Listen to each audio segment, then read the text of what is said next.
In the book, I talk about burnout. There's actually a whole chapter in there about, it's called the 7 Ps of burnout, and transforming bad things into good.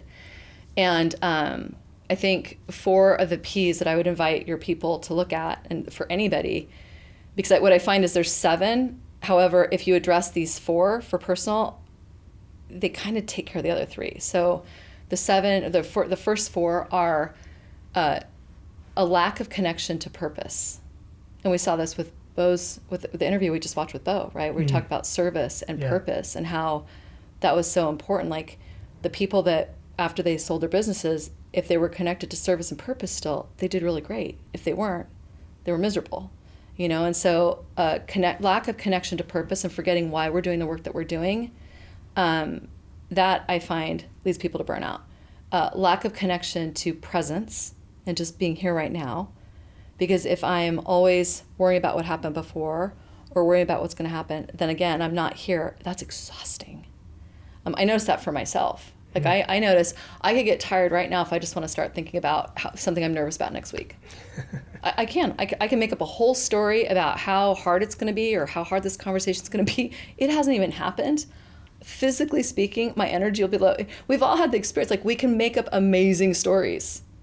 Well, the only time we're making up a story is if we're not present to the reality of what's here. So if I lose connection with presence or I lose connection with us just right here, I'm stressed out, I'm exhausted. So that's just going to add to my burnout. Let's see, another one is, people. Lack of connection to people.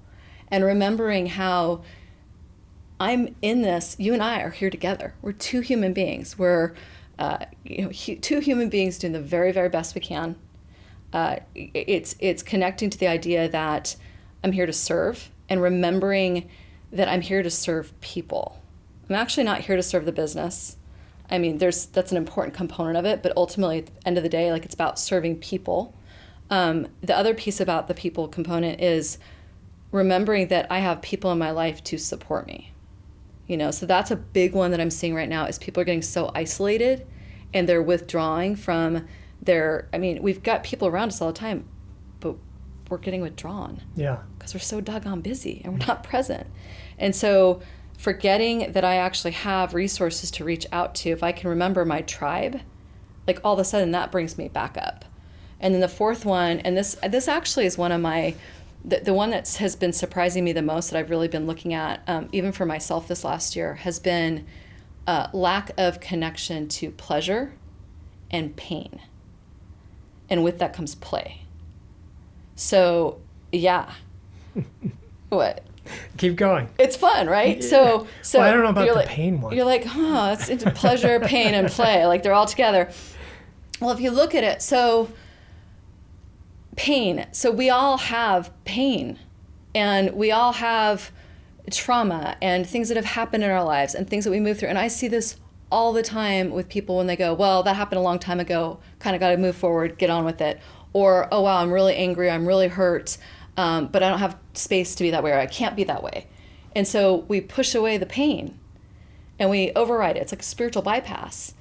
And when we do that, we're just locking that down, and that has an energetic impact. So we can't actually, our lack of ability to be with our pain and to really be with wow, that really hurt, that really sucked. I actually need to get some therapy to heal that issue or whatever it might be.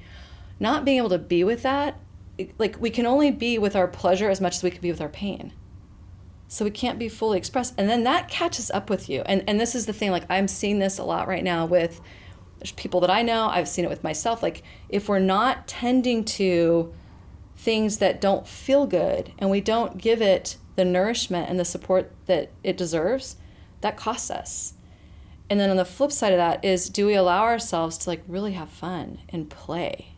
I think I was sharing this with you earlier. I have noticed this last year, I have been really heads down. I've been the most focused of my life this last year, hardcore. I've been incredibly unfun. Socially speaking. And I've loved it. I wouldn't change a thing about it. And I am starting to get whispers of hey, Anese, you need to kind of play a little bit more. Mm-hmm.